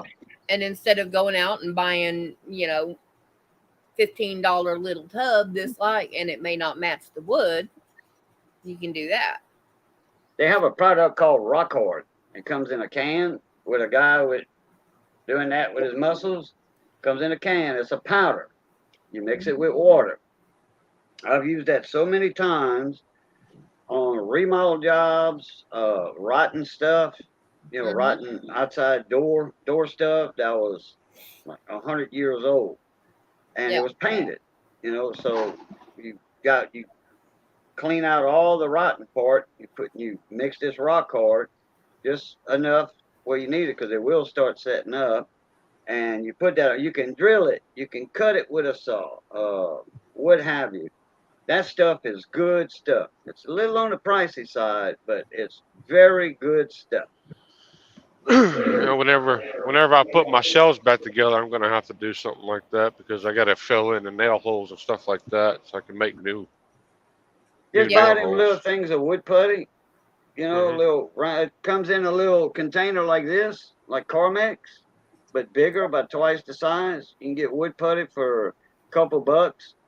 Yep. Use that, And it and it comes in the grain of the wood, like oak, or ash, pine like he's got behind pine. him, teak, mahogany, whatever. Yeah, mahogany, red oak, white oak, pecan, hickory. Hickory's darker than pecan. Right. Yeah. But like like what Chris was saying, if I wanted to, I could take some of the wood glue, mix in some of the Hmm. Sawdust sawdust on the and floor everything, and then no, I wouldn't get it off the floor. I'd get it out of the 5-gallon bucket for the separator. or just on the table right there. That's what a lot Good. of woodworkers do. Yeah. Yeah. They make their own. Yep. Oops, excuse me. But you And get that that way, wood putty that Cajun's talking about, and it's literally a little dabble do you. You just put your finger in there and barely Yeah. pull it And out. then you go to the next hole, and you still got some on your finger. Go to the next hole, put it on your finger. yep. Yeah. Doing But that see, little bit, you can right, get 2 or 3 nails. right. But for me, I'm not even going to be worried about it because whoever gets it, they can do it, however they want. Oh yeah. Yeah. Yeah. It's Now, just a raw birdhouse you built for a benefit auction, and the people are yep, gonna, whoever buys it, it's up to them what to do. Paint it whatever color they want. yep. Fill it in with caulk. Caulk's a good nail hole filler, for outside. Now this is the 4th one I've made, and out of the 4 I've made, I've only painted one, and that's the one that Ed, the old tech guy, got. Right. Yep. It's up In in that Chicago. auction. Yep. Yep, it I got remember painted that. barn red. Hmm. Now, I mean, I could do that on this one, but I'd rather have it to where it's open for whatever they want. Yeah. And I'm gonna, if she's there, I'm going to show her a way to display it so people can actually see it instead of just looking at it. Because when I first held it up, y'all guys couldn't tell that there were 2 in there. Oh, talking about the I had to basket. Yeah. pull it out and flip it and stuff. I'm going to show Right. her a different way to display that so it would actually show that there's 3. Right. And those baskets, those are all, that was all made out of just scrap wood that was being thrown away, from the where I was working at. You know what I'm gonna do, Mater? I'm gonna go to my buddy Richard Ardwin's pretty soon. I have to probably bring him to the store anyway, grocery store, since his truck's still not fixed and our Jeep's running. I want to go in his shop and take pictures of his jig. He makes cypress swing. He made, I don't know, 50, 60,000 in his best year making swing. And he would bill like 3 a week. Okay. And these things are like 300 to 400. Okay. So he's making $1,000 a week. Damn. I'm going to take pictures of his jig to show you. That would be a good thing for you to get into. Swing. Well, I've been seeing different videos and everything, and one thing I want to try and do, and that's make a cedar planter. Uh-huh. Make a little planter and everything made out of. I've seen guys, they take like 2 or 3. No, Scott, they're in my craft room, not his. They're in my craft room. But no, he'll take like 2 or 3 fence posts, fence pickets, Yeah. and do the whole thing out of that. Make you mean like square planters? Yeah. Yeah, you put a pot in it, you Mhm. know, and the planter, the box Yep. hides the clay pot. Yep. Terracotta pot. Sorry. Yeah. Yeah. I tell you Yeah. what, You can make a few dollars on those. Hell yeah, there ain't nothing wrong with that. the one class I wish I would have took in high school was wood shop. I had that every day I got out of school. I just talked to Dad. Well, Now, Wood shop and small I, engine. I didn't have that at home. I had more like auto body shop at home, not auto mechanic shop at home. I had small engine at home. But when well, you take a right. farmhouse that was built in the 1920s and 30s by hand out of scrap lumber, and it has to be gutted, replumbed, completely new electric run, new sheetrock and everything. You learn. Hmm Now I Not could a have wife. taken. Not a wife. She can do it. Yeah. See, now I was, for me, I'm basically in the same boat, Rachel. I took automotive in high school, and yeah, I could have taken woodworking, but I didn't. I could have even taken metalworking. Yeah, see, Renegade took metal shop. Yep. See, I could have taken metal shop, but I was more into doing automotive stuff at that time. Yeah. I mean, And for the fact that, in the early 80s, that's where it was at. yeah, But 25, 30 years later, okay, I crochet. I'm doing I'm doing a grandma hobby. yeah, Okay. Literally, my grandma tried to teach me when I was 12. I didn't want to do it, but I picked it up when I was in my late 30s. That's a grandma craft. yeah. Woodworking, unless you go into an established business like Cajun's cabinet shop he had, it is a hobby. And most people don't consider you to be able to make money at your hobby. You can't make a living at your hobby. You have to have a 9 to 5, and then you go home and you spend whatever on it, and that's just extra money. That's Right. gas money. That's what a lot of people still do, still think. And it's like, okay, this right here is about 3 foot square. Mm. 2.5 skeins, not even 2.5 skeins of yarn. So I'm putting 3, 6, 750 in cash wise into the yarn, into this. $7.50. About 750. Yeah, because I'm just gonna say it was half a skein of yarn. Okay. I could turn around and sell this for $30. But this is because literally that's what my time and energy is worth. It's 30, $40. And people do not want to pay that. Oh, well, you spent $750 on the yarn. Here's $5. Bye. Nope. Yeah. No. My shawl that I have over there, I put $20 worth of yarn into it. And I literally had someone say, well, let me go ahead and have it, and you can make you another one. You've got enough yarn. Excuse you? I'm going to give you something that, one, I'm wearing. It's literally on my back just because you want it. How about I give you instructions? You go buy the stuff and do it your dang self, because if you like it that much, learn how to do it. Especially when you're trying to rip me off. Because if I was to actually sell that shawl, I'm not going to take less than $100 for it. Mm-hmm. And when I was at the Dollar Tree today, I saw some little skeins of yarn about this big. They were so cute, so little, for $1.25 or $1. Yeah. I'm like, and they didn't even feel good. I'm like, man, this is junk. Yeah, and there's about 100, depending on which one you get.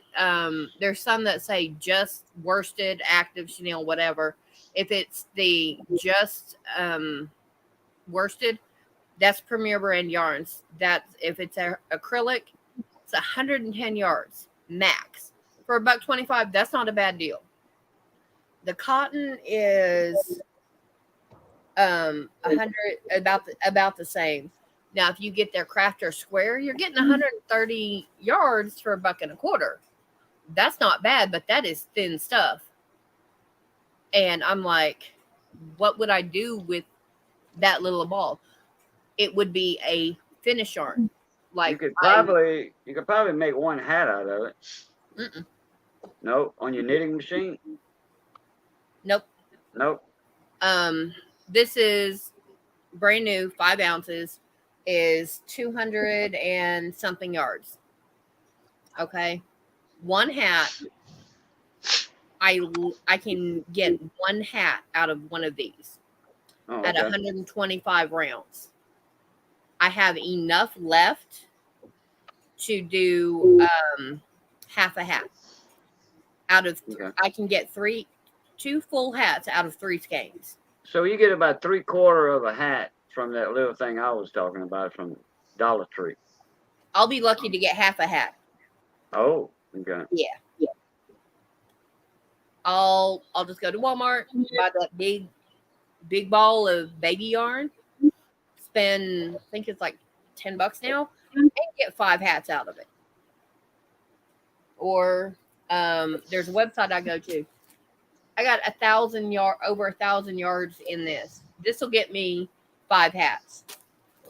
I have one color that's got three balls of the same color. What's that one? What's that big scheme you're on?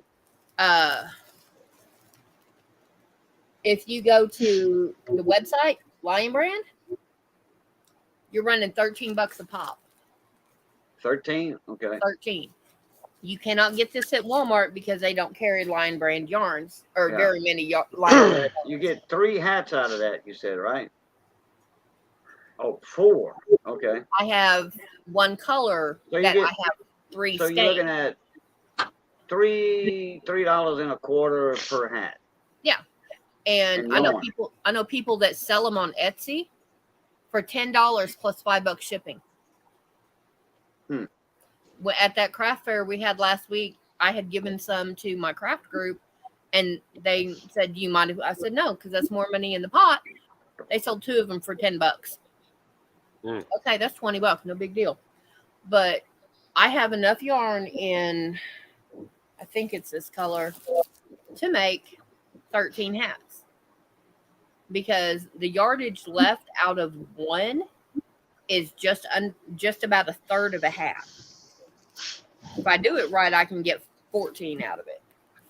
But people don't want to pay. Oh, well, it's done on a machine. Yeah, but I still have to take time out of what I'm doing anywhere else to set up the machine, actually wind it. Some days my screwdriver doesn't want to work, so I'm hand cranking it. And that takes hour 15. Then I have to take it off. Then I have to make sure and sew the ends together so you don't put your hand through it and different stuff. I can hand make a hat with my crochet hook about the time it takes me to make one on the machine. But I can sit there on the machine with the screwdriver and I can make 2 hats versus one I can make by hand on the crochet hook. But since I'm doing this to get rid of my stash and get this out the door so I can bring what's on the front porch in here and get this rearranged looking good, I'm over 100 hats right now. So, and I busted out 3 of them this morning. Her goal was do 1 hat a day, and she can make more than that. Well, 1 hat a day, so 365. January is 31, March is 31, and February is 28. So right now, I've already beat it because I was supposed to make 92 hats. I've already beat it. All right. Okay, I'm sitting here with 4 balls of yarn right here. I've got 5 balls right there. I'm looking at a dozen up there. So how much are you going to sell the hats for when you complete the collection? these are donation. I'm going to give them to my group, and they're going to give them to a church that's just up the road from us, Oh, okay. who deals mainly with homeless and veterans, and they deal a lot more with the men than they do the women. When we gave them to them last Christmas, they said, "Please, anytime you want to give us these, please give me." Like, Yep. okay, so Well, that's nice of you to do that for the veterans and homeless. I busted out the machine and started December 27th. And from the 27th until now, I've gotten over 100 hats. I'll sit here tomorrow and bust after I go get cat food. And I'll bust out another 5 or 6. Yep. The only thing I was talking about dog food, puppy food, just the other day. Like 20, wait, how much was that puppy food? $60 or $70 or something? It was outlandish, outrageous. What brand? No idea. Some brand I never heard of or something. And they said, take a guess on how much. I was like, I don't know, $20, $18 or something, or $28. They said, you better go up. 50? Oh no, go up. That's something like $70-something, I think. Whoever it was in the panel at that time. I forget whose channel it was on. It might have been my channel. Well, we've got to go get cat food, and we get it from Tractor Supply. Yep. 44 Tractor Supply is expensive. They are. The 44 pound local bag. feed store in town here, at the time, my buddy Ernie Ladner owned it. And people were like, oh, Tractor Supply is here. They're going to be cheaper than Ernie's feed store. You know, it was a true feed store. So saddles, tack, he repaired saddles, you know, a true and blue feed store. So chickens, ducklings, all of that. Tractor Supply was more expensive by $2 on certain bags, $2 to $4 per bag, more expensive than his feed store. Yeah. Scott put in Blue Buffalo. Yeah, that is one of the most expensive because it is supposed to be one of the best formulated for dogs. And they cut down on the fillers like corn and rice and stuff like that. What's Haji? What's a Haji? Our dog won't touch Blue Buffalo. Yeah, I know some dogs that won't. Haji is a character from a cartoon, I believe. Yeah. Oh, wait a minute. Not Johnny Quest, huh? Yep. Okay, yeah. Yeah. No, he don't look like Haji. Haji was a kid. Yeah. An Indian kid. But the way he keeps his thing. I don't remember Haji wearing anything on his head. Yeah. He had like a turban. When he was turban. Older. Yeah, he sure did in Johnny Quest. Wore a little miniature turban. Yep. Yeah. With a brooch, you know, the pin to hold the front of it all together. Scott, if I gave Scout venison, he wouldn't touch anything else. And I love her, but no. And I've got to figure out what we're going to start feeding her because of the living situation. Our little wild mama kitty, mama cat came in the house today hungry. We feed her every now and then. She'll come in and eat what the dog didn't eat. And she finally got to where I could pet her. And then Missy started petting her and scratching her ears today also. And she is huge. She is fixing to pop like a sun-ripened watermelon. She is going to throw at least 4 to 5 kitties. She's big. Don't believe it. It's almost 9 o'clock. Yep. What? Yep. Yeah, 8:59. That's why I did a 4-minute warning and a 1 minute. So we need to get this shut down because I've been up for most of the day and been blowing and going. I'll try and get this stuff done. I still got a little bit more to do tonight, but I do need to get shut down. That way I can get this stuff done. I appreciate everybody that's been here. Raging, you want to start off with saying goodbye? Yep. Well, everybody, stay tuned for Friday night. If everything goes right, if I'm in a good service area. If not, I will let everybody know. Mater, thanks for having me up. Good to see everybody else again. But everybody in chat, y'all have the great rest of your week and have a great weekend. And like I always say, y'all keep those wheels spinning, you beavers grinning. And we will definitely catch you on the next one. All right. All right, everybody. Y'all know the routine. It's good being north of the grass. Be safe. Stay that way. Stay safe. Be that way. And as always, love, peace, and crackling grease. Yep. Catch y'all later. All right, Fluka. I'm gonna try and go live tomorrow. If not, it'll be Saturday. But y'all have fun. Stay safe. All right. I appreciate everybody's been here, not only in chat, but up in panel. So until next week, everybody, y'all stay safe. God bless and good night.